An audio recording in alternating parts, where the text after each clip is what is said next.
Hello my dear friends, so welcome to our first revision class, जहां पर अपने बात करेंगे अपने चैप्टर 1 सेट्स के बारे में। करेक्ट? जी हाँ सर। दोस्तों, क्या ये चैप्टर इजी है? जी हाँ सर, बहुत इजी है। अब पहले बात करते हैं अपने लोग इसके अंदर जो टॉपिक्स अपने को कवर करने हैं उसके बारे में। ओके, सो सर, अगर अपने बात करें topics to be covered in this chapter sets, तो मैं आपको बता दूं, सबसे पहले तो इसका मतलब कवरेज में आएगा बेसिक मीनिंग। सेट्स का मतलब के बारे में अपने लोग पढ़ेंगे कि what is it exactly trying to say, है ना। सेट्स के मतलब के बारे में अपने पढ़ेंगे दोस्तों। इसके बाद we will move on to the next topic which is representation of set. Sets को रिप्रेजेंट कैसे करना है अपने लोग इसके बारे में पढ़ेंगे, ठीक है। फिर दोस्तों we will study about types of set, ठीक है ना। फिर अपने कुछ ऑपरेशंस, कुछ रूल्स के बारे में पढ़ेंगे, है ना, ऑपरेशंस एंड रूल्स, ठीक है। And eventually will move on to the Venn diagram part of it. Actually काफी बुक्स में वेन डायग्राम पार्ट वाला जो होता है वो एक डिफरेंट चैप्टर की तरह इंडिकेटेड रहता है, but in this revision lecture will cover Venn diagrams as well, so that अपना एक फुल फ्लेजेड सेट्स का कंप्लीशन हो जाए, राइट।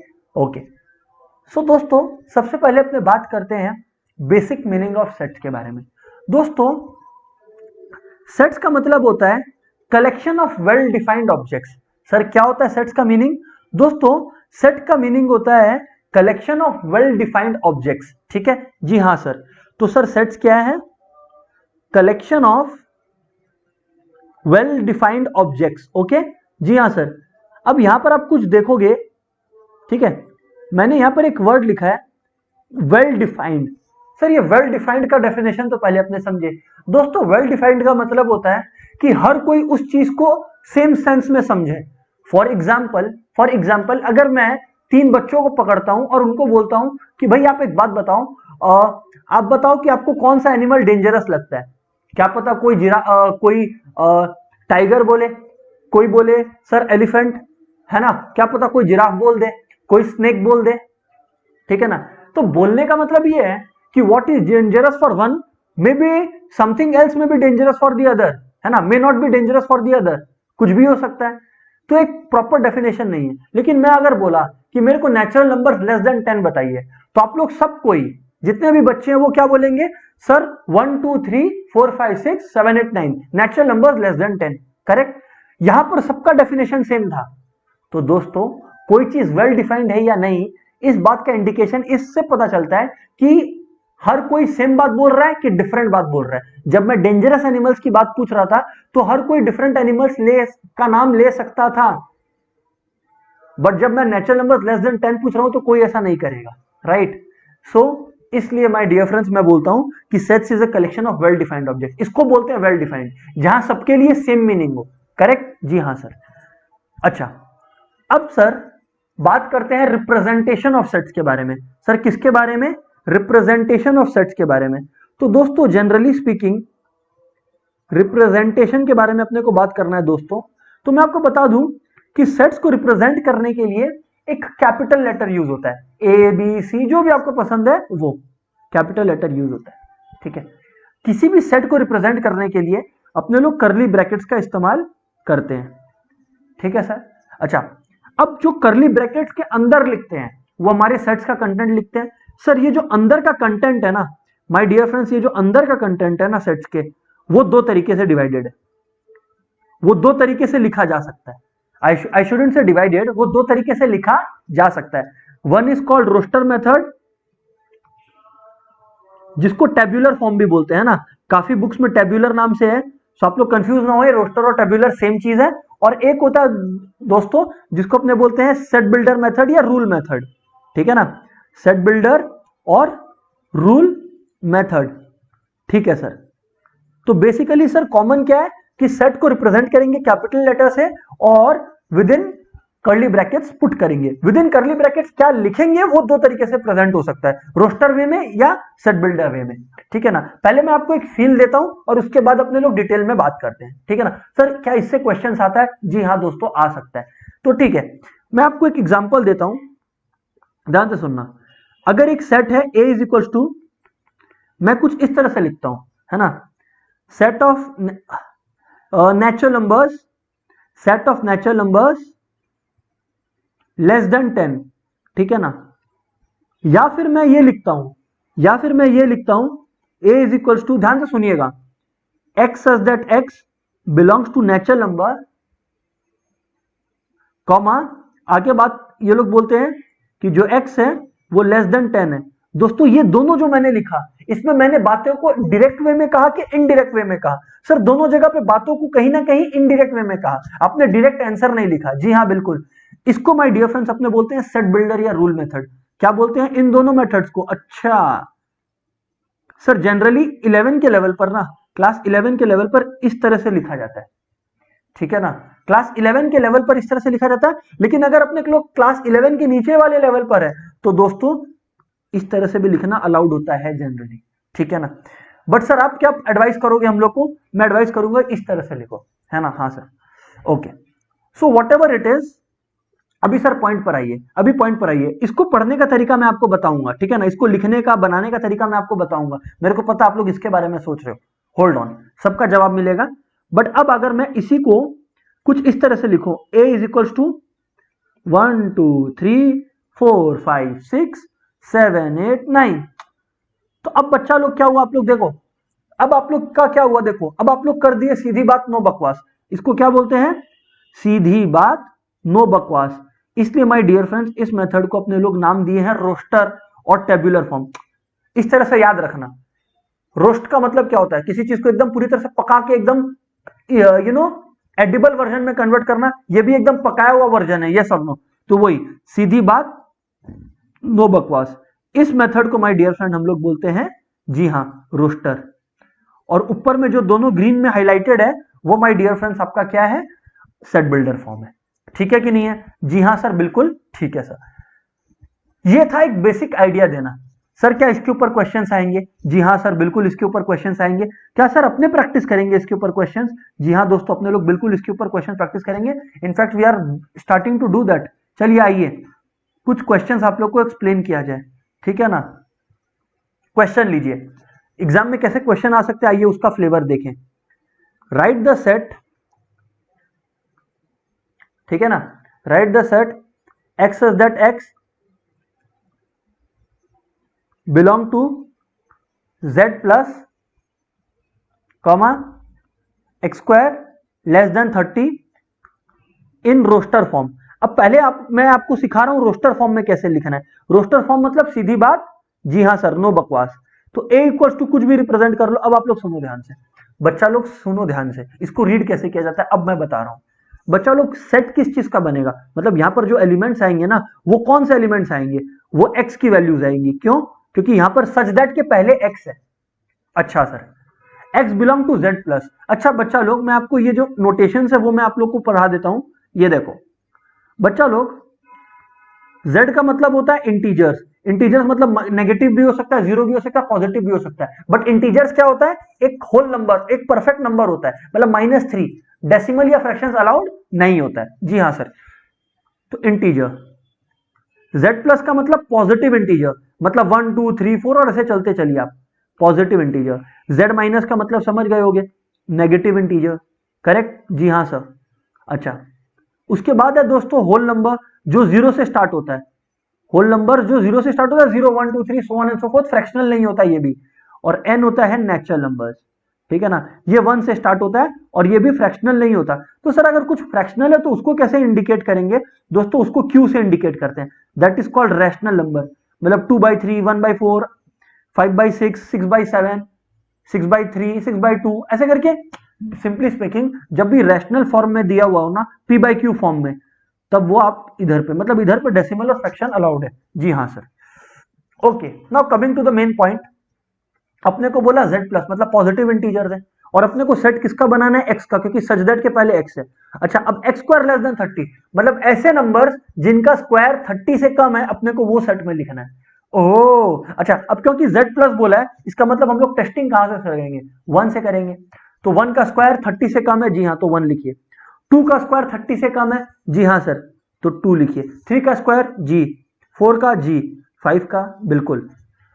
आप लोग में से काफी बच्चे क्या करते हैं, ध्यान से सुनिएगा, ध्यान से सुनिएगा, ये है अपना correct answer, correct way to write it in the roster method. But आप में से काफी दोस्त मेरे ये सोच रहे होंगे कि सर जो सेट का आंसर है वो कुछ ऐसा होना चाहिए था, a इक्वल्स टू 1 4 9 16 है ना 25, मतलब आप लोग स्क्वायर लिख देते rather than writing the values the roots itself. तो सर हम लोगों को कैसे समझ में आएगा ये लिखना है या ये लिखना है? मैं बोला बता देता हूं, ये इस क्वेश्चन में रॉन्ग हो जाएगा। पता है क्यों? क्योंकि मैंने आप लोग को बार बार कहा कि सच दैट के पहले देखिए एक्स लिखा है कि एक्स स्क्वायर लिखा है। सच दैट के पहले जो लिखा है सेट उसका बनेगा, तो सच दैट के पहले एक्स लिखा है मतलब हम लोग को वैल्यूज लिखना है, उनके स्क्वायर नहीं लिखने हैं। ओह, तो सर आप अगर आप ऐसा कह रहे हो हम लोग को कि मान लो कि क्वेश्चन कुछ ऐसा होता, a equals to x square, बाकी सब same, such that x belong to z plus x square less than 30, मतलब बाकी सब सेम, लेकिन यहां पर सच दैट के पहले एक्स स्क्वायर होता, तो जो हमारा आंसर होता वो होता a इक्वल्स टू, जी हाँ बिल्कुल, 1 4 9 16 25, बिल्कुल, क्योंकि यहां पर एक्स स्क्वायर लिखा हुआ है पहले सच दैट के। ओ, तो सर ये बात है। जी हाँ दोस्तों ये बात है, जी हाँ दोस्तों ये बात है। आइए सर अब हम लोग उल्टा करते हैं, उल्टा करते हैं मतलब अब हम लोग को क्या करना है, रोस्टर दिया हुआ रहेगा और अपने को सेट बिल्डर फॉर्म करना है। All right sir, amazing, please teachers sir. तो बच्चा लोग क्वेश्चन है राइट द सेट, क्वेश्चन है बच्चा लोग राइट द सेट, ठीक है ना, 1/2, ठीक है, तो 2/3, 3/4, 4/5 डॉट डॉट डॉट 7/8 इन सेट बिल्डर फॉर्म। बच्चा लोग इसको अपने लोग को सेट बिल्डर फॉर्म में लिखना है, ठीक है ना। अब आप लोग ध्यान से देखो, इन सेट बिल्डर फॉर्म लिखना है अपने को, ठीक है, तो जी हाँ सर बिल्कुल। तो बच्चा लोग बात ऐसा है कि सबसे पहले मैं क्या सोच रहा हूं, ए इक्वल टू मैं फॉर्मेट बनाने के बारे में सोच रहा हूं। किस तरह से सर? देखिए, एक्स सच दैट, क्योंकि अपने लोग एक्स का सेट बना रहे हैं, such that x is equals to, अच्छा फॉर्मेट देखो, समथिंग बाय समथिंग प्लस 1 है, देखो ना, 1 बाई 1 प्लस 1, 2 बाई 2 प्लस 1, उस फॉर्मेट में। तो मैं इसको जनरली लिखने के लिए n बाई n प्लस 1 लिख सकता हूं ना बच्चा लोग? जी हाँ सर बिल्कुल लिख सकते हो आप। अच्छा, अभी आगे यहां पर आप देखो n कहां से शुरू हो रहा है, 1 से, बिकॉज पहला नंबर 1 है, और n कहां पे खत्म हो रहा है, 7 पे। सर बिल्कुल सही कह रहे हो आप, सर बिल्कुल सही कह रहे हो। तो अपने लोग क्या लिखेगा, n belongs to natural number क्योंकि 1 से शुरू हो रहा है, कॉमा, अब n का रेंज, अब n का रेंज, n का रेंज क्या है, n 7 पे रुक जा रहा है, तो यानी कि हमने लोग लिखेगा n less than equal to 7, n 7 तक है बट n 1 या उससे ग्रेटर है, बातें खत्म ना सर, बस खत्म क्या? जी हाँ, इस तरह से सोचा जाता है। सो दोस्तों ये था हमारा set builder form. I hope आप लोगों को बातें क्लियर है।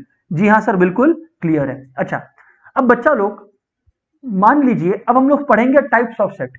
सर ये रिप्रेजेंटेशन ऑफ सेट और टाइप्स ऑफ सेट में फर्क क्या है सर? मैं बोला समझो, मैं बोला समझो, आप एक रेस्टोरेंट जाते हो, ठीक है ना, आपको पास्ता खाना है, तो सामला आपसे पूछेगा ना कि सर रेड सॉस पास्ता खाना है, व्हाइट सॉस खाना है, मिक्स सॉस खाना है ना, फिर पेने पास्ता खाना है, फिर अराबिटा, ऐसे करके अलग अलग आपको ऑप्शंस रखेगा, राइट।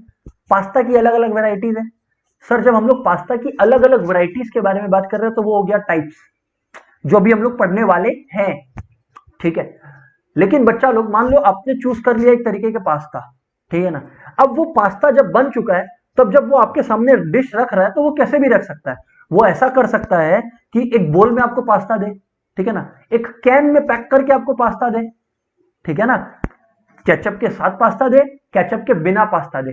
तो पास्ता को प्लेट में किस तरह से वो प्रेजेंट कर रहा है गार्निश करके, वो अलग अलग तरीके से हो सकता है। जी हाँ, उसको बोलते हैं रिप्रेजेंटेशन।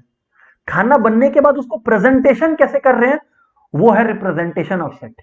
और खाना किस वैरायटी का बन रहा है, वो है टाइप्स ऑफ सेट, ठीक है ना। आई होप आप लोग को बच्चा लोग समझ में आया होगा, अंदर चलिए और क्लियरिटी आती जाएगा, ठीक है ना।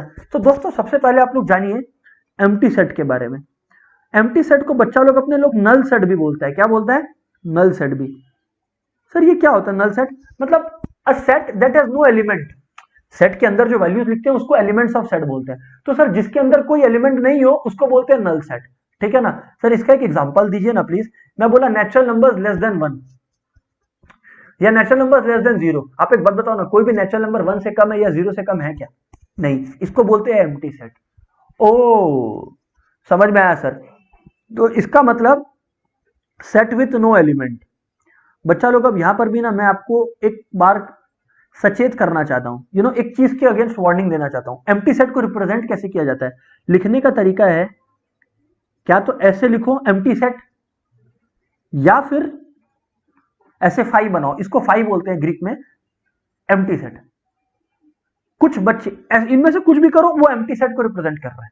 बट बच्चा लोग, अगर आप लोग ऐसा कर दिया, ऐसा कर दिया, ये भी अलाउड है, ये भी अलाउड है, बट बच्चा लोग अगर आप लोग ऐसा कर दिया, ये गलत हो जाएगा। पता है क्यों? इसका मतलब क्या होगा मालूम है? इसका मतलब होगा कि एक सेट है जिसके अंदर एक एलिमेंट है जिसका नाम है 5, तो इसमें इसके अंदर एक एलिमेंट हो गया, but you want to give the idea कि सेट एलिमेंट नहीं है, so this is how you give it. Do not, I say again, do not write empty set like this, do not, a straight no, a straight no. Correct है sir? जी हाँ sir, बिल्कुल correct है। अच्छा, इसका कुछ example लिखिए ना सर, ये लो example, set of natural numbers, set of natural numbers less than 1। नहीं पॉसिबल है सर, नहीं लिख सकोगे, ठीक है ना? जी हाँ सर। अच्छा, अब सर आप हमें बताओ about what do we call it, singleton set. Sir अब ये सिंगलटन सेट क्या, जरा इसके बारे में बताओगे प्लीज? हाँ बिल्कुल दोस्तों, एक ऐसा सेट जिसके अंदर सिर्फ एक एलिमेंट हो, सेट जिसके अंदर एक ही वैल्यू आंसर हो, मतलब एक ही एलिमेंट एग्जिस्ट करे, set containing only one element. अच्छा सर, ऐसा पॉसिबल है? बिल्कुल है दोस्तों। सर बताइए फिर। ये देखिए, बताता हूं। देखो बच्चा लोग, मान लो कि एक सेट ए है जिसको मैं रिप्रेजेंट करता हूं या कहता हूं set of, let's say set of natural numbers less than 2, 2 से कम नेचुरल नंबर लिखना है अपने को। तो जनाब आपका a इक्वल्स टू क्या हो जाएगा? सिर्फ 1। इसको छोड़ के आपका कुछ हो सकता है क्या? नहीं। इसको बोलते हैं सिंगलटन सेट, इसको बोलते हैं सिंगलटन सेट। जिस सेट के अंदर सिर्फ एक एलिमेंट हो उसको बोलते हैं सिंगलटन सेट। ठीक है कि नहीं है? हाँ सर, ठीक है, ठीक है। और सर, और कोई एग्जांपल दोगे आप? मैं बोला ठीक है सर, मैं बोला ठीक है सर, एक और एग्जांपल देता हूं। मान लो कि कोई अपने को बोलता है the only even prime number, या the even prime number, set of even prime number, एक ऐसा नंबर जो इवन भी हो और प्राइम भी हो, set of even prime numbers. बच्चा लोग अगर आपको नहीं पता तो मैं आपको बता दूं, इवन नंबर मतलब आपको पता ही है, जो मल्टीपल हो 2 का। करेक्ट? जी हाँ सर। और प्राइम का मतलब जो सिर्फ खुद से कटे या 1 से, ऑब्वियसली कोई और नंबर उसको नहीं काट सके। दुनिया में सिर्फ एक ही नंबर है जो इवन भी और प्राइम भी है, विच इज 2 इटसेल्फ, क्योंकि 2 1 2 होता है, लेकिन 2 को कुछ और काट नहीं सकता है। तो 2 इवन भी है और प्राइम भी है, तो इसके अंदर जो एलिमेंट है वो सिर्फ एक ही है ना, 2 इटसेल्फ। इसको भी बेटा सिंगलटन सेट बोलेंगे। आई होप बच्चा लोग इस मोमेंट तक आप लोगों को सिंगलटन के बारे में आइडिया लग गया होगा, ठीक है ना? ओके सर, चलिए आगे बात करिए सर। अब बच्चा लोग अपने बात करेंगे फाइनाइट एंड इनफाइनाइट सेट के बारे में। सर ये क्या है फाइनाइट एंड इनफाइनाइट सेट? बच्चा लोग वो गाना सुने हो ना, रुक जा ए दिल दीवाने। अभी सुनो, फाइनाइट सेट क्या होता है? वो सेट जो रुक जाए। इनफाइनाइट सेट का मतलब जो चलते जाए, है ना? तो ओ सर, फाइनाइट सेट का मतलब क्या हुआ? साथ साथ बोलो, रुक जा। अच्छा, मेरा गाना अच्छा नहीं है तो मैं रुक जाता हूं, ठीक है? तो देखो, ये होता है फाइनाइट सेट। समझ में आया कि नहीं आया? जो रुक जाए कहीं पर आकर। एक एग्जांपल दीजिए सर।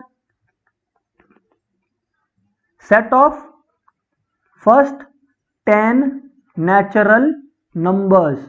अच्छा, जी हाँ सर। तो set of first 10 natural number जब अपने लोग, बच्चा लोग लिखता है तो अपने लोग क्या लिखेगा? ए इक्वल्स टू, अब फर्स्ट 10 नेचुरल नंबर्स क्या है? 1 2 3 4 5 6 7 8, है ना? एक्सरसाइज करते थे तब ऐसा बोलते थे, ठीक है? तो set of first 10 natural numbers, तो ये हो गया फाइनाइट सेट, रुक गया ना 10 पर आके। लेकिन अगर आपको कोई बोले, लेकिन अब अपने लोग बात करेगा इनफाइनाइट सेट। ये वो सेट है जो चलता ही जाए,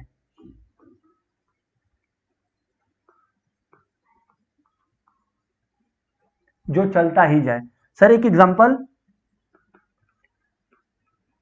सेट ऑफ इवन नंबर्स, बस मैं इतना लिख दिया। अरे जनाब अगर आपने सेट ऑफ इवन नंबर्स लिख दिया तो अब तो आप चलते जाओगे, मशीन चालू हो चुका है, ठीक है ना।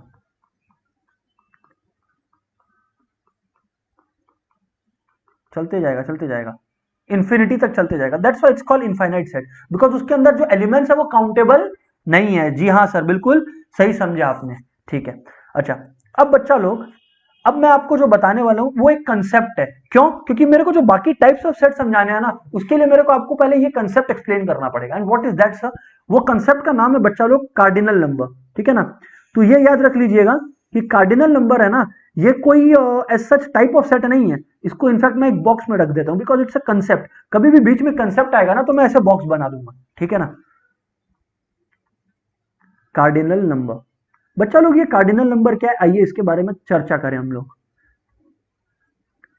कार्डिनल नंबर का मतलब होता है number of elements in a set. फिर से बोलिए सर। कार्डिनल नंबर का मतलब होता है बच्चा लोग number of elements in a set. For example set ए है, ठीक है। सेट ए का जो कार्डिनल नंबर है, मान लो कि सेट ए के अंदर 5 एलिमेंट्स है। 5 एलिमेंट्स कुछ भी लिख लो, आपकी मर्जी है, कोई भी 5 एलिमेंट्स लिख लो, आपकी मर्जी है। लेट से मैं लिखता हूं 2 4 6 8 10, ठीक है ना। फर्स्ट 5 पॉजिटिव इवन नंबर्स, ठीक है ना, लिख दिया। सो सर 2 4 6 8 10 है, तो किसके अंदर कितने एलिमेंट्स है? 5 एलिमेंट्स है, तो इसको बोलते हैं कार्डिनल नंबर। कार्डिनल नंबर 5 है। इसको लिखा कैसे जाता है कार्डिनल नंबर को? n, और जिस सेट का कार्डिनल नंबर आप लिखा रहे हो, फिर उस सेट का आप रिप्रेजेंटेशन कैसे दे रहे हो, किस किस अल्फाबेटिकल किस अल्फाबेट से दे रहे हो? n a इक्वल्स टू 5, बस कार्डिनल नंबर 5 हो गया बच्चा लोग। ओ, तो ये बात है, जी हाँ बिल्कुल। सर आगे बात करें आप, सर आगे बात करें आप, ये है कार्डिनल नंबर, ठीक है ना, ये है कार्डिनल नंबर। सर अब आप आगे बात करो, मैं बोला ओके, ये है कार्डिनल नंबर, ठीक है। अब बच्चा लोग अगर अपने बात आगे करें, ये छोटा सा कंसेप्ट था कि जितने एलिमेंट्स वो कार्डिनल नंबर हो गया, ठीक है ना। अच्छा, अब बच्चा लोग आते हैं अपने लोग फोर्थ टाइप ऑफ सेट पे, है ना, क्योंकि फाइनाइट एंड इनफाइनाइट पर रुक गए थे अपने लोग। फोर्थ टाइप ऑफ सेट है बच्चा लोग इक्वल सेट्स। क्या है सर? Equal sets. सर ये इक्वल सेट क्या है? दोस्तों इक्वल सेट का मतलब है कि जब दो सेट ए और बी मान लो, जब उनके अंदर जो एलिमेंट्स है वो एग्जैक्टली सेम है, एलिमेंट जो है वो एग्जैक्टली सेम है। जैसे मैं एक एग्जांपल दूं आपको तो आपको समझ में आएगा। Exactly same elements in two sets, ठीक है ना। सर अब आप बताओ एग्जांपल, मैं बोला देखो एक सेट है जिसके अंदर है ए ई आई ओ यू, और एक दूसरा सेट है बी जो बोलता है set of vowels of English alphabet, ठीक है। तो बच्चा लोग आप लोग एक चीज नोटिस करो ना, पहले तो आप हमेशा दोनों को रोस्टर में लेकर जाओ। ए ऑलरेडी रोस्टर में, बी को आप रोस्टर करो, यानी कि ए ई आई ओ यू आएगा। अब आप लोग बच्चा लोग देखो, एलिमेंट जो है वो एग्जैक्टली सेम है, इसको बोलते हैं equal sets. A is equal to B, equal sets. अच्छा सर ये बात है क्या? जी हाँ दोस्तों ये बात है। सर समझ में आया बात आपका। अच्छा अच्छा सर एक बात और बताना, मान लो सेट बी में एक और लेटर होता, एक और अल्फाबेट होता, लेट से जी, तब भी क्या ए इक्वल टू बी होता? नहीं।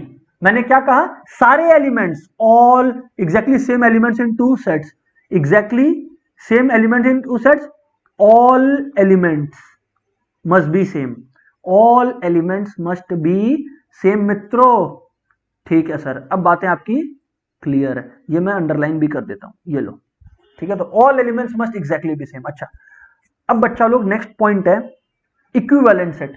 सर ये क्या होता है सर इक्विवेलेंट सेट? मैं बोला देखो इक्विवेलेंट सेट, बच्चा लोग इक्विवेलेंट सेट का मतलब होता है जब दो सेट्स का कार्डिनल नंबर सेम हो। मतलब सेट ए के अंदर 4 एलिमेंट्स है, सेट बी के अंदर भी 4 एलिमेंट्स है, तो बच्चा लोग अपने बोल सकता है सेट ए और सेट बी क्या है? इक्विवेलेंट है। Same cardinal number of two sets, same cardinal number of two sets. For example set ए है जिसके अंदर है ए ई आई ओ यू, और सेट बी है जिसके अंदर है 2 4 6 8 10। ठीक है, तो बच्चा लोग आप लोग देखो, number of elements in set A कितना है सर? 5 है। Number of elements in set B कितना है सर? 5 है। So number of elements in set A is equal to number of elements in set B, that's why बच्चा लोग we call it equivalent. क्या बोलते हैं अपने लोग? इक्विवेलेंट। अच्छा सर एक चीज नोटिस किया हम लोग, ऐसा आप लोग बोल रहे हो, हम बोला क्या नोट किया सर? हम लोग ये नोट किया कि जितना भी दुनिया में इक्वल सेट्स है वो लोग इक्विवेलेंट भी है। सही सोचा। आज ए आई ओ you, A I O you, तो वो तो इक्वल तो है, साथ साथ में नंबर ऑफ एलिमेंट भी ऑब्वियसली सेम होगा, तो all equal sets are equivalent. But याद रखना सारा इक्विवेलेंट सेट्स इक्वल हो ऐसा जरूरी नहीं है। जैसे यहां पर ए आई ओ यू है 2 4 6 8 10 है, इक्विवेलेंट तो है बट इक्वल नहीं है। सर बात आपकी समझ में आ गई? Very good sir. सर ध्यान से सुनिएगा, ध्यान से सुनिएगा। टाइप्स ऑफ सेट में ना दोस्तों इतना ही बहुत है, मतलब कंसेप्ट और भी है बट टाइप्स ऑफ सेट में ये बहुत ही। अब और कंसेप्ट है जिससे क्वेश्चन आते हैं अपने एग्जाम में। सर बताएं क्या? बच्चा लोग सबसे पहले एक कंसेप्ट आता है जिसको अपने लोग बोलते हैं सबसेट। सर क्या बोलते हैं अपने लोग? सबसेट। अच्छा अब सर ये सबसेट का मतलब क्या होता है? पहले तो ध्यान दो बात पर, सबसेट इसका मतलब ये जो सबसेट है वो भी एक सेट है, सबसेट भी एक सेट है। अच्छा अब एक जो सेट आपके पास गिवन है, ठीक है ना, जैसे फॉर एग्जांपल मैं लिख लेता हूं, फिर मैं एग्जांपल के थ्रू समझाता हूं आपको, है ना। Set of first 3 natural numbers मान लीजिए, ठीक है ना, set of first 3 natural numbers. तो बच्चा लोग इसको अगर अपने लोग रोस्टर मेथड में लिखे तो क्या लिखेंगे? 1 2 3। सर सबसेट क्या है? बच्चा लोग सबसेट का मतलब है कि ये जो सेट है ए 1 2 3, इससे और कितने सेट्स बनाए जा सकते हैं, इसके एलिमेंट्स को लेकर और कितने सेट्स, कितना परम्यूटेशन और कॉम्बिनेशन, कितना अरेंजमेंट्स करके आप अलग अलग सेट बना सकते हो दोस्तों, उसको बोलते हैं सबसेट। सर एग्जांपल मैं एक सेट बना सकता हूं। अच्छा अगर मैं लिखना चालू करूं सबसेट्स ऑफ ए, तो याद रखिएगा सबसेट्स भी सेट ही होते हैं, है ना। Subset of A is equals to 1, एक अकेला सेट भी तो बन ही सकता है 3। अच्छा फिर 1 2, मैं सिर्फ एक एलिमेंट्स ले रहा हूं, आप देखो अलग अलग तरीकों से 2 3। अच्छा फिर 1 3। जी हाँ सर, एक और मैं बात आपको बता दूं, एम्प्टी सेट या नल सेट हवा की तरह होता है। जैसे हवा हर जगह प्रेजेंट है वैसे एम्प्टी सेट भी हर जगह प्रेजेंट होता है। तो empty set is the subset of all the sets in this world, तो एक होगा एम्प्टी सेट। ओ ठीक है। अच्छा एक और है, वो क्या? वो 1 2 3 खुद, मतलब 1 2 3 को यूज करके एक सेट 1 2 3 भी तो बन सकता है ना। जी हाँ सर, इसको बोलते हैं सबसेट, इसको बोलते हैं सबसेट। अच्छा सर ये बात है। अच्छा अब मैं आपको एक और फॉर्मूला बता देता हूं, इससे आप ये चेक कर पाओगे कि आप सही सबसेट्स लिखे कि नहीं। नंबर ऑफ सबसेट्स हमेशा 2 टू द पावर n होगा। n का मतलब number of elements in the main set, number of elements in the main set. Sir समझ में नहीं आया? आप कभी कभी ऐसा तो हो ही सकता है ना कि आप भूल जाओ सबसेट, कोई एक सबसेट लिखना, आपको सबसेट लिखने को आ जाए तो आप नहीं भूलो, उसके लिए स्ट्रेटेजी है और वो क्या है? 2 टू द पावर n। अच्छा n का मतलब कितने एलिमेंट्स है इसके अंदर, इसका कार्डिनल नंबर क्या है? बेसिकली सेट का कार्डिनल नंबर, इसका कार्डिनल नंबर 3 है, तो बस वो 3 को पावर में रखना है 2 के, उतना सबसेट्स होगा। आप चेक कर लो आप लोग, 1 2 3 4 5 6 7 8, कितने सबसेट्स है? 8। ये फॉर्मूला भी मेरे को 8 ही दे रहा है, देख लो। Number of subsets is equals to 2 to the power main set जिसका कार्डिनल नंबर है 3 8। मतलब ये अपने को बता दिया पहले ही कि 8 सबसेट होंगे, तो अपने अगर एक भूल जाए तो अपने को इससे याद आ जाएगा कि 8 है, मतलब कहीं ना कहीं कुछ मिस कर रहे हैं and we will be able to capture the same. ठीक है ना? जी हाँ सर, जी हाँ सर, ये बात है। सर समझ में आ गया होगा? हाँ सर बिल्कुल समझ में आया सर। अब बच्चा लोग देयर इज अ कंसेप्ट। अच्छा पहले तो सबसेट को लिखना कैसे है, सबसेट को लिखना कैसे है वो बात का बात है, पहले अपने लोग एक और कंसेप्ट है उसको समझ लेते हैं, ठीक है ना। Okay sir.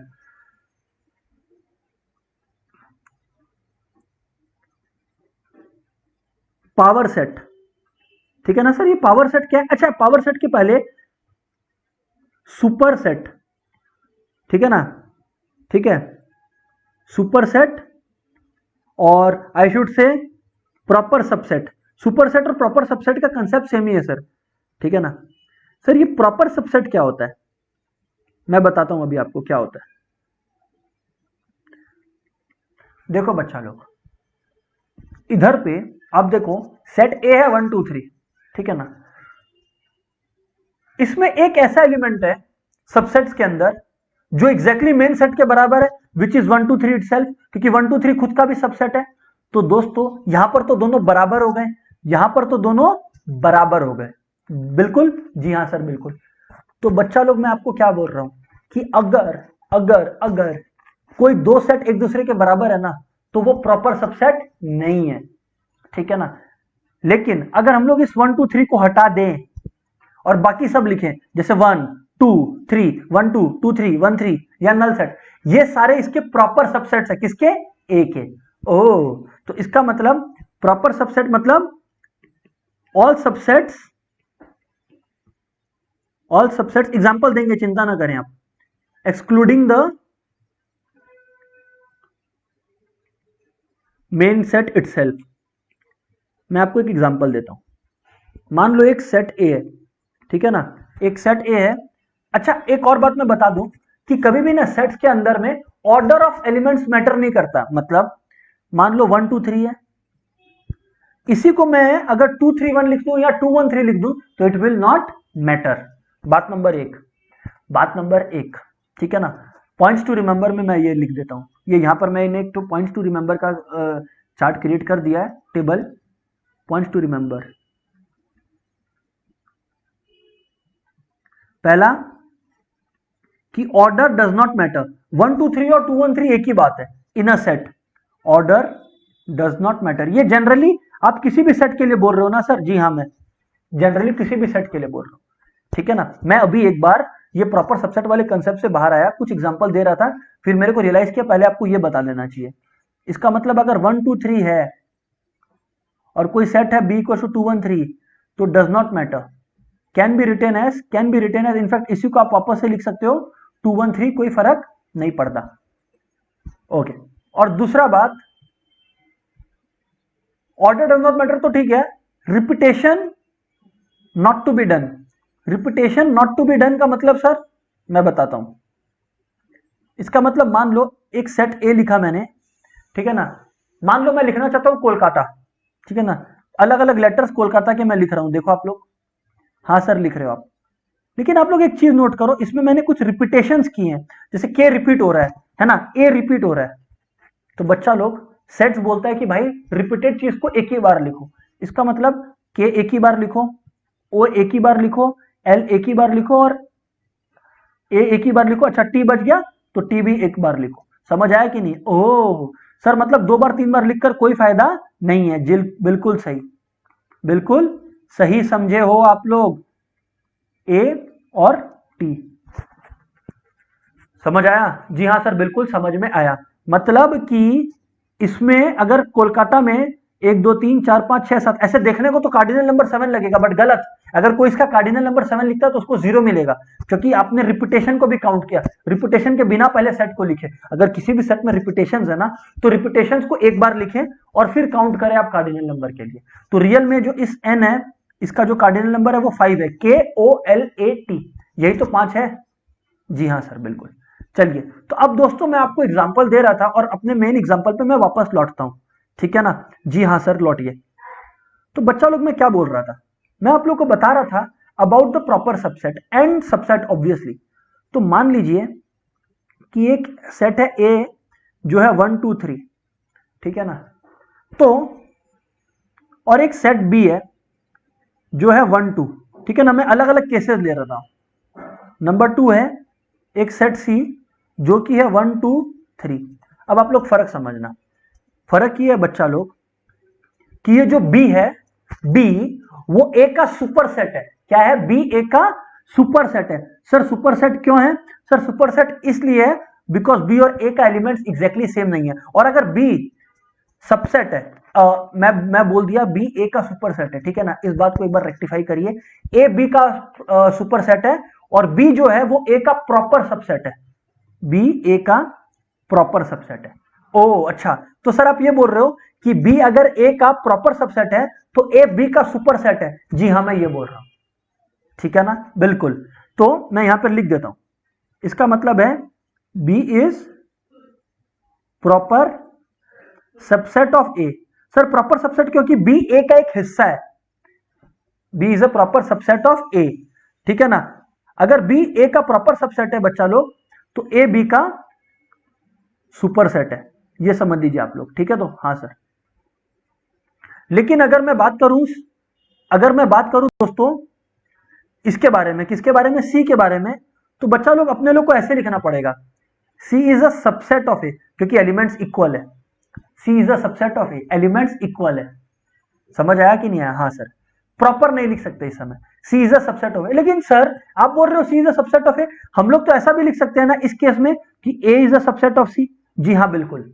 और मैं आपको एक बात बताऊं इंटरेस्टिंग, जी हाँ सर, ऐसा सिर्फ तब हो सकता है जब सेट्स इक्वल हो, इक्वल सेट्स हो, तभी लिख सकते हैं कि A is a subset of C and C is also a subset of A. ऐसा सिर्फ तब लिख सकते हैं बच्चा लोग जब क्या हो, इक्वल सेट्स हो।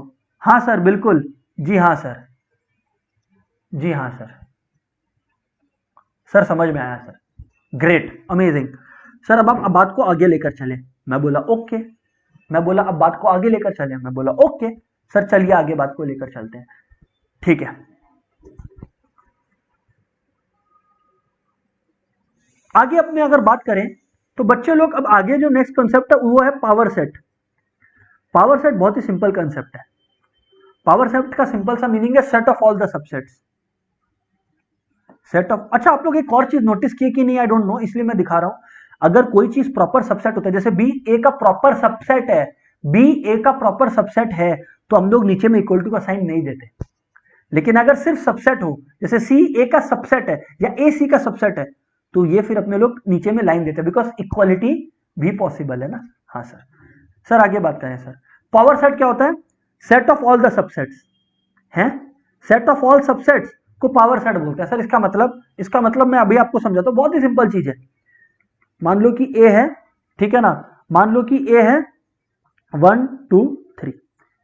अब आपने सबसेट्स ऑफ ए क्या लिखे, सुनिएगा, आपने सबसेट्स ऑफ ए क्या लिखे, अभी तो अपने लिखे 1 2 3, ठीक है। तो हाँ सर 1 2 2 3, ठीक है। आगे बात करें 1 3 1 2 3,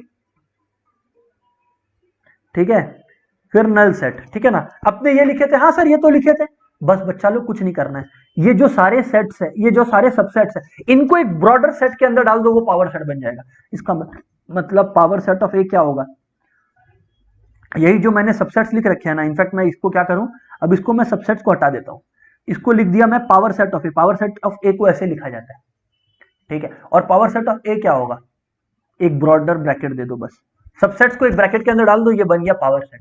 अच्छा, और मैं आप लोगों को एक इंटरेस्टिंग बात बताऊं, हाँ सर, नंबर ऑफ एलिमेंट्स यानी कि cardinal number of a power set, number of elements in a power set का फॉर्मूला भी आपको आता है। आप लोग बोलोगे हाँ सर हमें आता है, वो क्या है, 2 टू दी पावर n। अरे क्योंकि जनाब पावर सेट के अंदर होते क्या है, सबसेट्स ही होते हैं, और कितने सबसेट्स होते हैं, वो तो 2 टू दी पावर n होता है। ओ सर बिल्कुल सही, ये होता है बेटा पावर सेट का कंसेप्ट। अच्छा एक और बात बताइए सर, या एक और बात आप लोग जान लीजिए, है ना, वो है नंबर ऑफ प्रॉपर सबसेट्स का formula, number of proper subsets का फॉर्मूला। और सर वो फॉर्मूला क्या है, ध्यान से सुनिएगा, नंबर ऑफ प्रॉपर सबसेट्स का क्या है माय डियर फ्रेंड, ध्यान से सुनिएगा, 2 to the power n minus 1। और लॉजिकल है, कोई अगर दिमाग लगाए तो लॉजिकल है। मैंने क्या कहा, प्रॉपर सबसेट किसको बोलते हैं, जहां पर जो सेट खुद है 1 2 3 खुद है, उसको एक्सक्लूड करते हैं, तो सिर्फ एक ही वैल्यू को तो इंक्लूड करना, एक्सक्लूड करना है, तो इसलिए -1 उसको एक्सक्लूड किया, इसलिए। समझे, नहीं समझे तो ये देखो 1 2 3 1 2 2 3 1 3 1 2 3 और एम्प्टी सेट, तो बच्चा लोग अपने 1 2 3 को एलिमिनेट कर दीजिए, तो बाकी सब तो प्रॉपर सबसेट्स है, तो यानी कि प्रॉपर सबसेट कितना हुआ 7। वो कैसे आया, 2 टू दी पावर 3 -1 करके आया ना।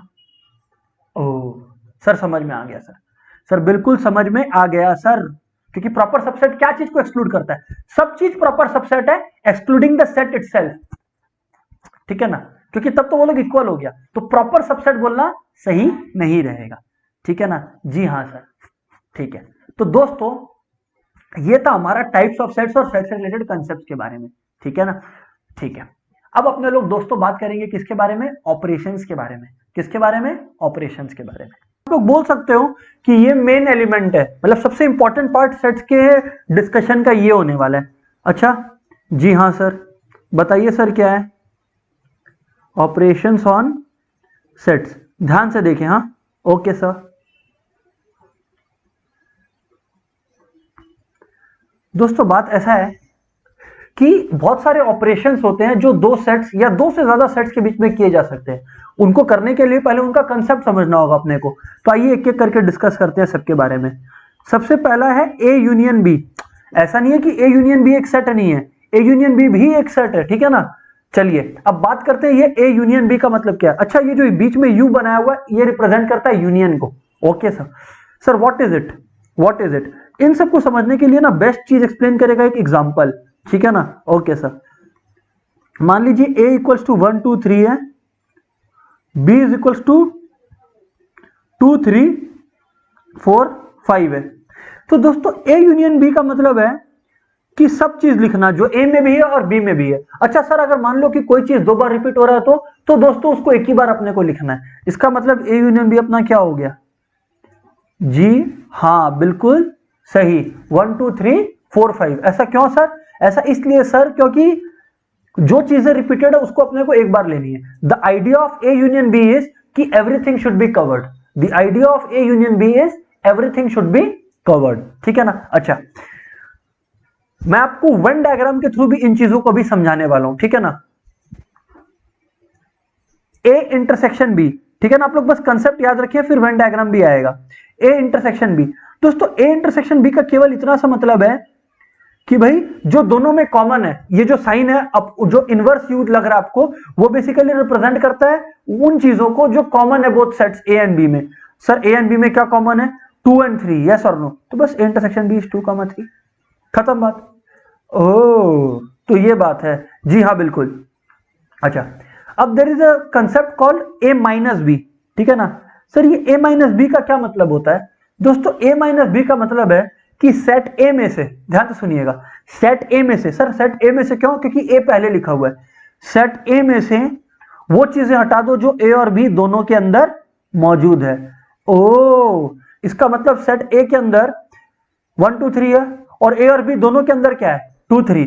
तो अगर 1 2 3 में से 2 3 हटा दे तो बचेगा क्या, a minus B is equal to 1।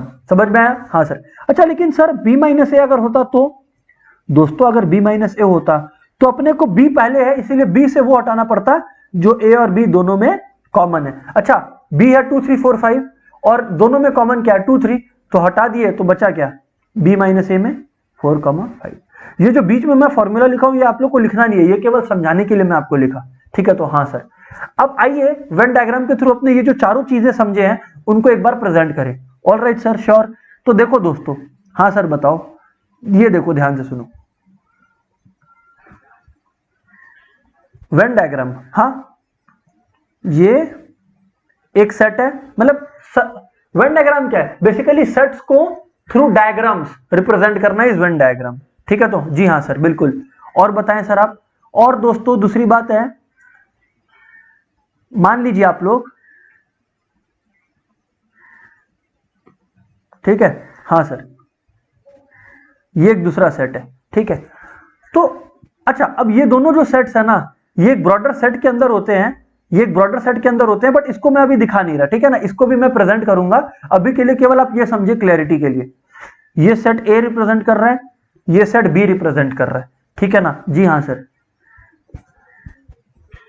दोस्तों सेट ए के अंदर क्या क्या वैल्यूज हैं, 1 2 3, लेकिन उसमें से आप ध्यान दो 2 3 दोनों में है। जो चीज दोनों में है ना उसको हम लोग बीच वाला जो कॉमन शेडेड रीजन है ना, देखो जिसमें रेड और येलो दोनों का इंप्रिंट है, अपने लोग वहां रिप्रेजेंट करेंगे। तो 1 2 3, जी हाँ बिल्कुल सही सर। और अगर मैं बात करूं आपसे 2 3 4 5 का, अगर मैं बात करूं आपसे 2 3 4 5 का, तो 2 3 तो ऑलरेडी है ही वहां पर, 4 5। समझ आया, इसका मतलब इसको बोलते हैं एक प्रॉपर वेन डायग्राम। जो चीज कॉमन है वो दोनों के बीच वाला जो कॉमन पॉइंट है उसमें अपने लोग लिखते हैं, और बाकी इंडिविजुअल जो है वो अपने लोग स्पेसिफिकली लिखते हैं।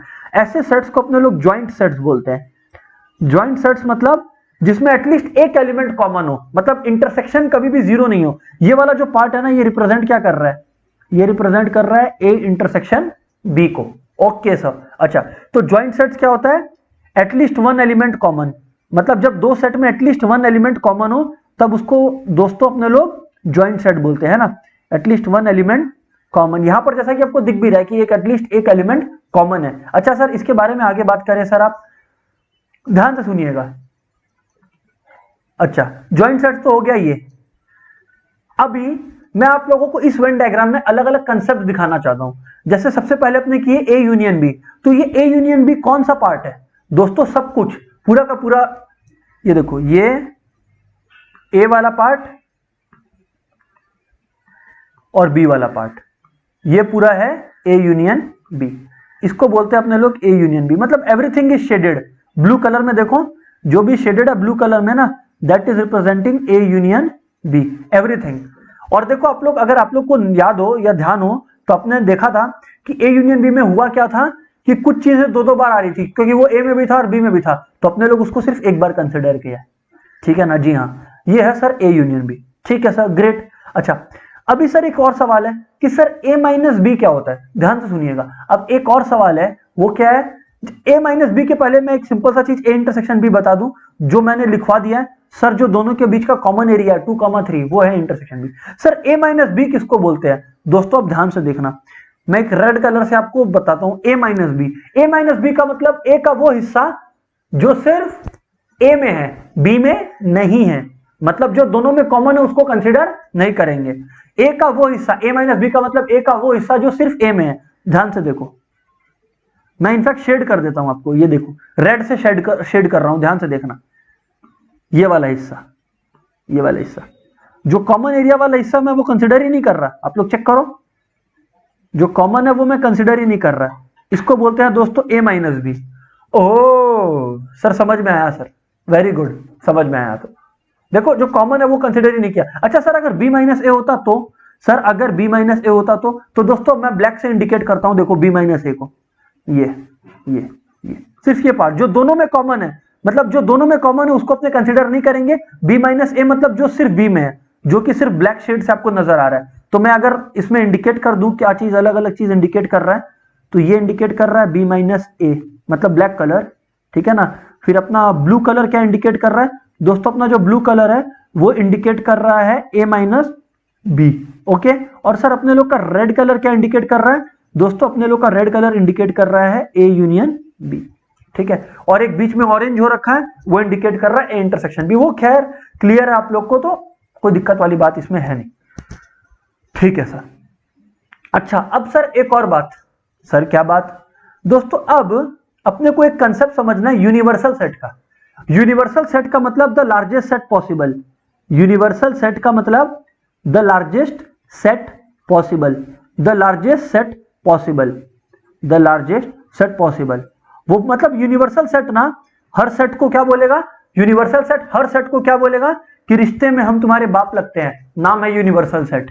सर कैसे, देखो ध्यान से समझने की कोशिश करना। मान लो ए है 1 2 3 4, तो 1 2 3 4 का यूनिवर्सल सेट, उसका लार्जर वर्जन क्या हो सकता है, set of all natural numbers, yes और नो। हाँ sir, set of first 10 numbers वो भी यूनिवर्सल सेट हो गया, बिकॉज उसके अंदर आता है 1 2 3 4। तो any larger set is called universal set, any larger set is called universal set. ठीक है ना, अभी मैं आपको समझाने की कोशिश करता हूं, ध्यान से सुनना। मान लो यूनिवर्सल सेट है set of all even numbers, ठीक है ना, set of all even numbers. ठीक है ना। अच्छा, अब ए है 2 4 6 8 10 और बी है, अच्छा इनफैक्ट इसको ना थोड़ा सा और रेस्ट्रिक्टेड कर देते हैं जिससे और चीजें थोड़ा सा आपको समझ में आए। मान लो मैं इसको ले लेता हूं ऐसे 9 10 11 12 16 18 ऐसे करके मैंने इसको ले लिया है ना, और जो बी है उसके अंदर मैंने ले लिया लेट से 9 10 11। ठीक है ना, सिंपल सी बात है सर, कोई दिक्कत नहीं है। अब आप लोग ध्यान से समझना, अब आप लोग ध्यान से समझना यहां पर एक कंसेप्ट को। जब हम लोग यूनियन रिप्रेजेंट करते हैं ना वेन डायग्राम में, मतलब यू, यहां पर यू मतलब यूनिवर्सल सेट है, ये याद रखना। जब ए यूनियन बी है तब उसका मतलब वो है कि जो ए में है बी में है वो सब लेना है, बट ये यू रिप्रेजेंट करता है universal set, the largest set possible. तो इसमें अपने लोग ऐसे बनाते हैं, सबसे पहले यूनिवर्सल सेट बना लिया, ठीक है ना। उसके बाद अपने लोग बाकी दोनों सेट बनाएंगे। मान लो सेट ए है तो ये रहा सेट ए, ठीक है। तो हाँ सर, और एक है सेट बी जो अपने को बनाना है, करेक्ट जी हाँ सर, सेट बी बनाना है। आइए बनाते हैं सेट बी भी, रुकिए।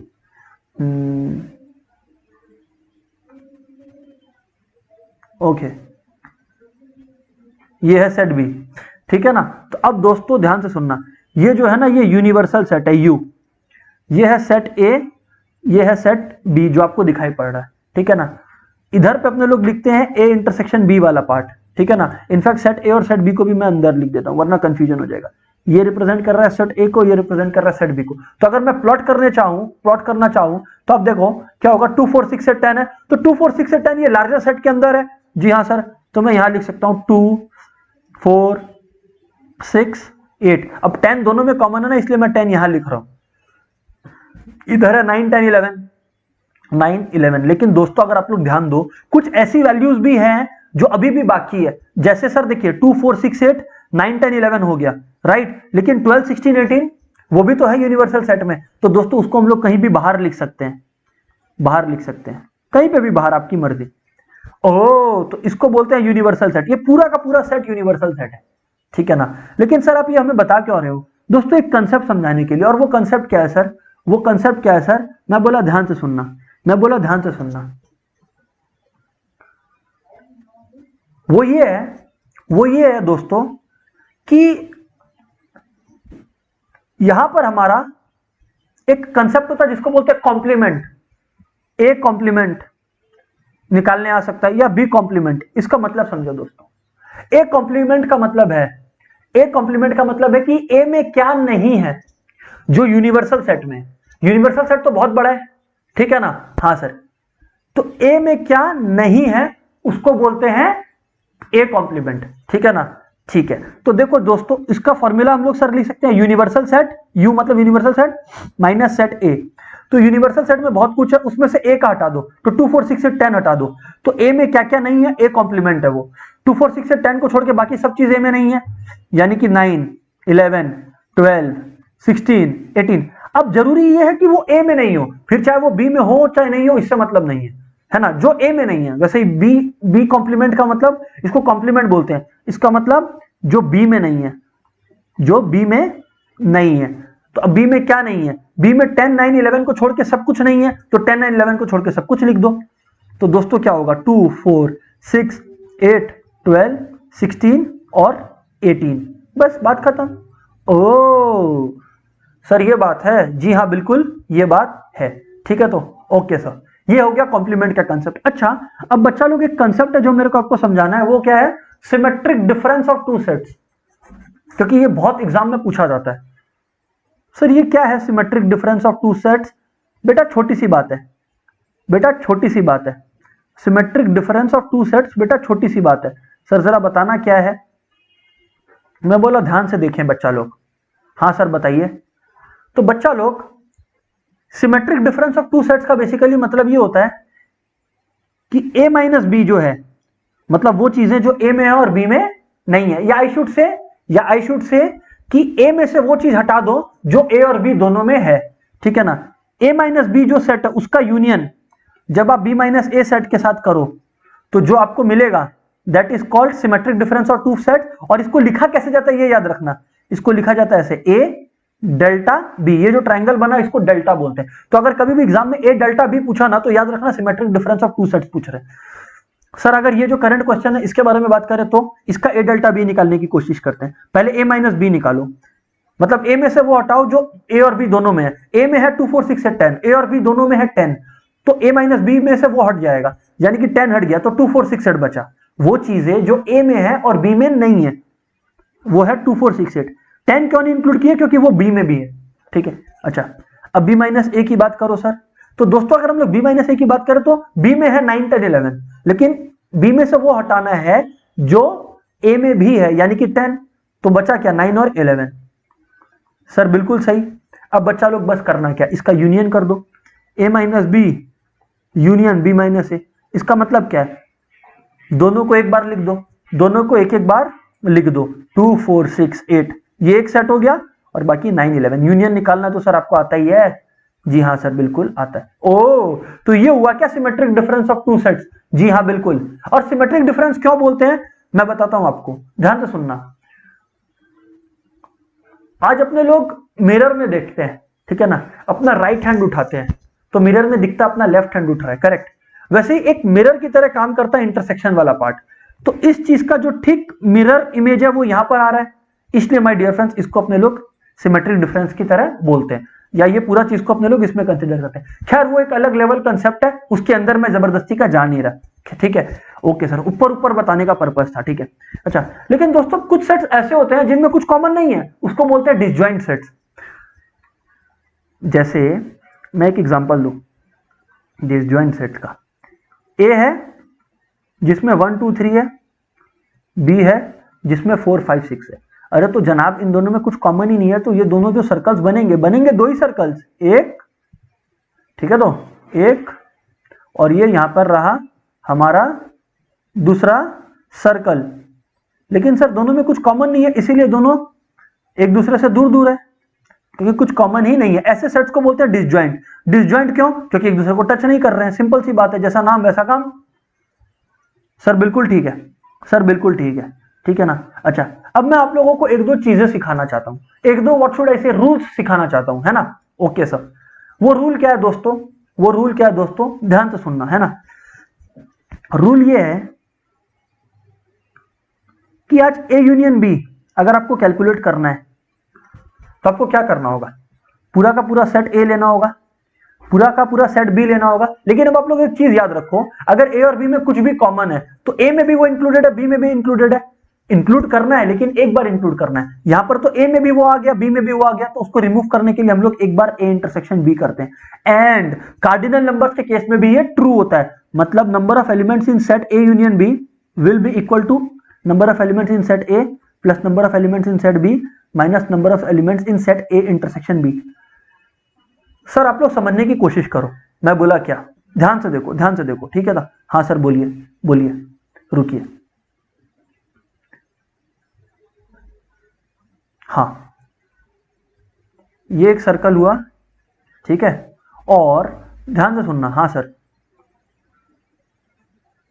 ये आप लोग का एक सर्कल हुआ, मान लीजिए, अभी सिंपल सी बात है। ओके तो दोस्तों ए यूनियन बी क्या होता है समझने की कोशिश करो, ये पार्ट, ये पार्ट और ये पार्ट, करेक्ट। जी हाँ सर।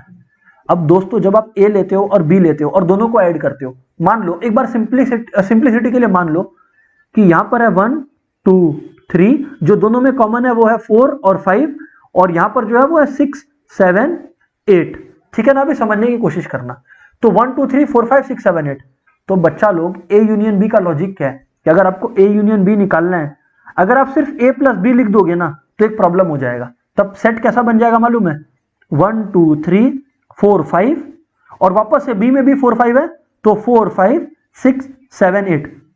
तो लेकिन सर इसमें तो फिर रिपीटेशन हो रहा है। जी हाँ, अब रिपीटेशन हो रहा है तो क्या आपने को ये एक बार भी नहीं चाहिए 4 और 5? नहीं सर एक बार चाहिए, लेकिन ये कितनी बार आ गया, 2 बार आ गया। अरे भाई 2 बार आ गया तो इसका मतलब एक बार माइनस करना पड़ेगा, इसलिए एक बार माइनस करते हैं एंड इवेंचुअली ये हमारा ट्रू बनता है ए यूनियन बी, जिसमें एक बार हम लोग सब कुछ लिखते हैं। समझ आया।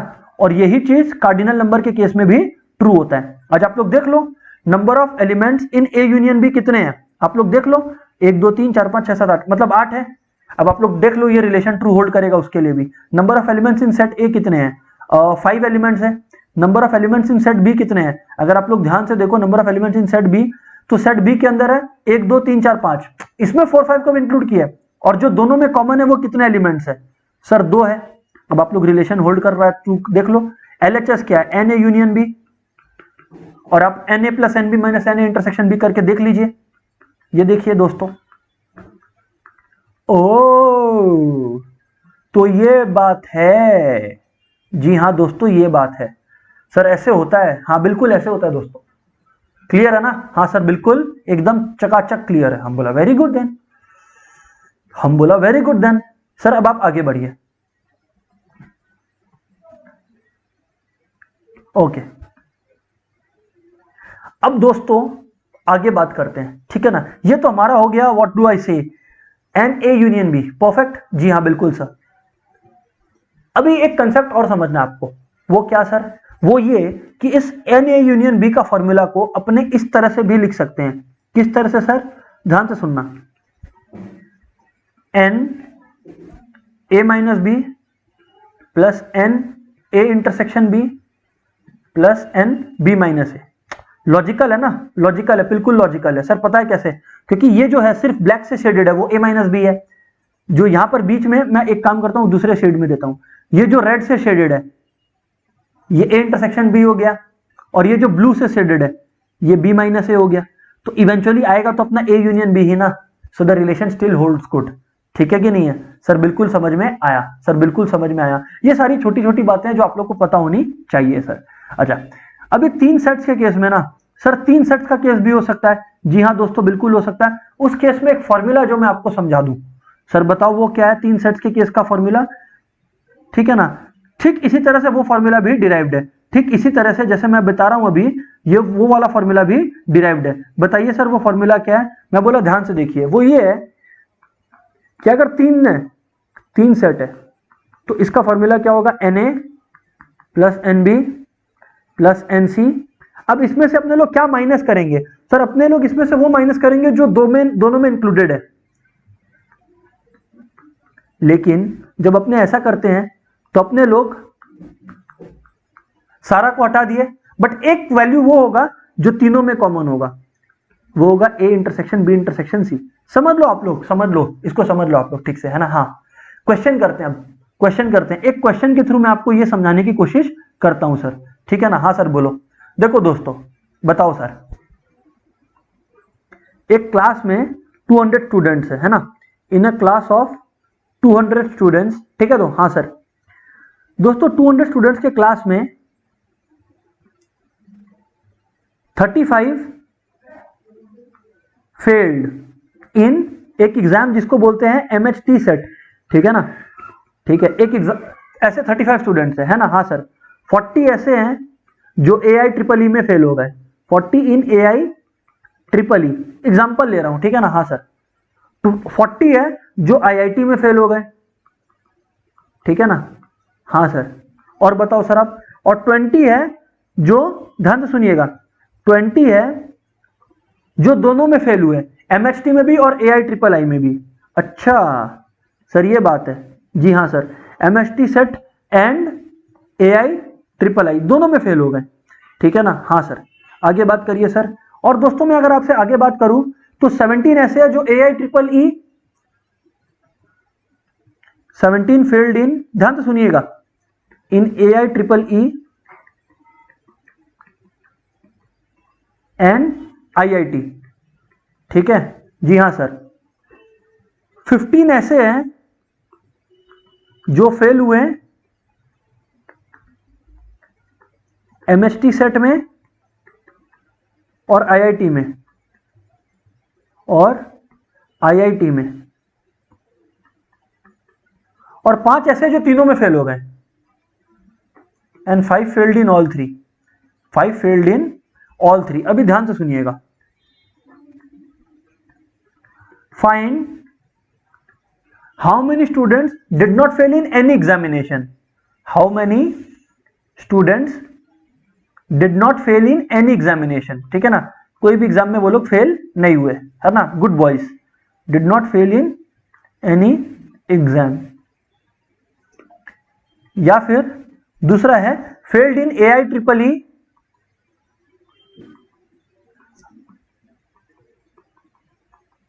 और आईआईटी। अच्छा, अब मैं आप लोग को एक इंपॉर्टेंट बात बता दूं सेट से रिलेटेड, इसलिए मैं आप लोग को इस क्वेश्चन को करवाने लाया, ठीक है ना। ये क्वेश्चन अपना मल्टीपल पर्पस से सर्व करेगा। सबसे पहले तो ये याद रख लो कि अगर सेट्स में ये बातें प्रोबेबिलिटी परम्यूटेशन कॉम्बिनेशन के लिए भी ट्रू है और लिखा हुआ है, इसका मतलब प्लस होगा पहली बात, और ए यूनियन बी होगा। क्या होगा, ए यूनियन बी, ठीक है ना। और का मतलब ए यूनियन बी, ठीक है। और एंड का मतलब होता है मल्टीप्लीकेशन, ये खैर प्रोबेबिलिटी में, लेकिन सेट्स में इसका मतलब होता है ए इंटरसेक्शन बी। एंड का मतलब दोनों कंडीशन सेटिस्फाई होना चाहिए, और का मतलब दोनों में से एक या दोनों में भी हो तो चलेगा, ठीक है ना। ये क्वेश्चन है सर। सबसे पहले ना इस इंफॉर्मेशन को सिंप्लीफाई कर लेते हैं अपने लोग, ठीक है ना। चलिए सर, तो बच्चा लोग जितने लोग एमएचटी सेट में फेल हुए हैं उसको हम लोग एम लिख सकते हैं। एन मतलब कार्डिनल नंबर, और एम मतलब उसको सेट एम से रिप्रेजेंट कर रहे हैं उन लोगों को जिन लोग एमएचटी सेट में फेल हुए हैं, करेक्ट। तो सर ऐसे कितने लोग हैं, ऐसे कितने लोग हैं सर, 35 है, करेक्ट। जी हाँ सर, ऐसे 35 लोग हैं। आगे बात करिए सर आप, 40 इन AI EEE है ना। तो एन ए अपने लोग का कितना हो गया, एन ए अपने लोग का हो गया 40 दोस्तों, ठीक है। और इवेंचुअली जिन लोग फेल हुए आईआईटी में वैसे अपने लोग कितने हैं दोस्तों, एन आई वो है वैसे 40 लोग हैं, करेक्ट है। जी हाँ सर, बिल्कुल करेक्ट है। अच्छा, अब इसमें लिखा हुआ है 20 इन एम एंड ए दोनों, मतलब एमएसटी सेट और ये एंड है, ध्यान से देखो एंड है, मतलब इंटरसेक्शन का इंफॉर्मेशन दिया हुआ है, मतलब एन एम इंटरसेक्शन ए जो है वो 20 है, ठीक है। आगे बोलिए सर आप।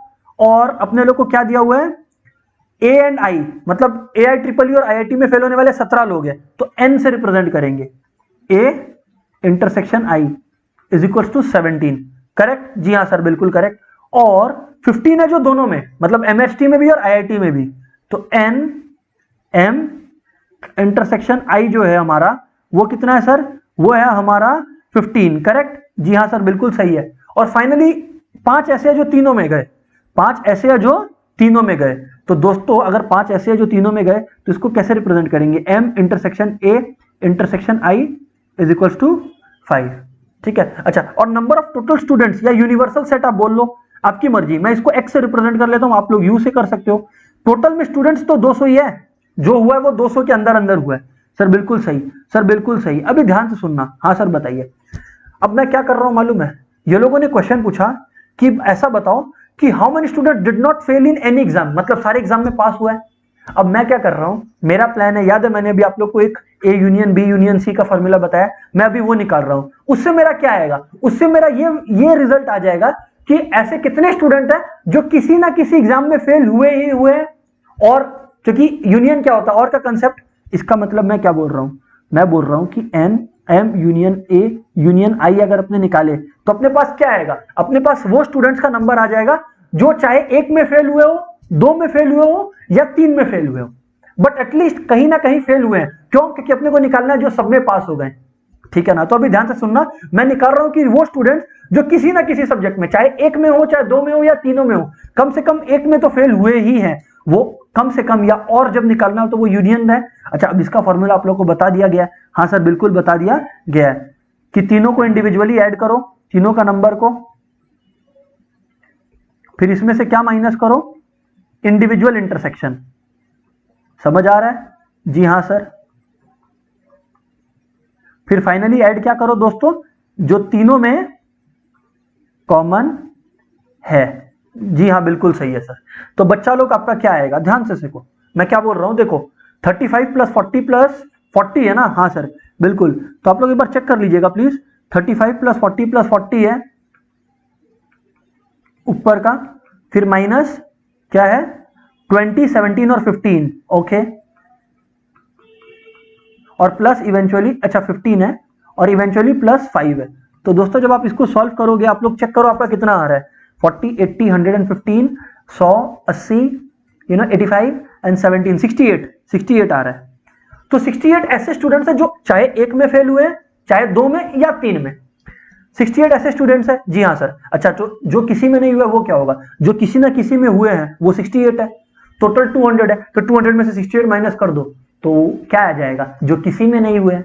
आया समझ में, वो कॉम्प्लीमेंट वाला कंसेप्ट, कॉम्प्लीमेंट वाला कंसेप्ट। जी हाँ बिल्कुल सही। तो इसका मतलब students who passed in all 3, who passed in all 3 equals to total students 200 है, उसमें से 68 ऐसे हैं जो किसी ना किसी में फेल हुए हैं, एक में, 2 में, 3 में, सब इंक्लूडेड है। तो यानी कि 132 स्टूडेंट्स ऐसे हैं। अच्छा, अब लास्ट में नेक्स्ट क्वेश्चन पूछ रहा है, देखो ना, पहला पूछा did not fail in any, मतलब तीनों में पास हुआ। अब है फेल्ड इन AI EEE और IIT, मतलब आपसे इनडायरेक्टली क्या पूछ रहा है, AIEEE और IIT, इसका मतलब आपसे क्या जानना चाह रहा है? AIEEE और IIT मतलब A यूनियन I, और इसका फॉर्मूला आप लोग को पता है, Na plus Ni minus N A intersection I, yes और नो? जी हाँ बिल्कुल सर। तो Na कितना है सर? 40 प्लस Ni कितना होता है? अगेन दोस्तों 40 माइनस इंटरसेक्शन अगर मैं बात करूं तो वो सर कितना होगा? 17। कितना होगा दोस्तों? 17 होगा। Correct, correct. तो बस अब आप लोग चेक कर लें आपका कितना आया, 63 आया आई बिलीव। तो बस ये आंसर आपका। तो दोस्तों इससे हमारा सेट्स और वेन डायग्राम्स ये पूरा कंसेप्ट कवर हो गया। तो चलिए, will meet in the next revision class. Bye bye everyone.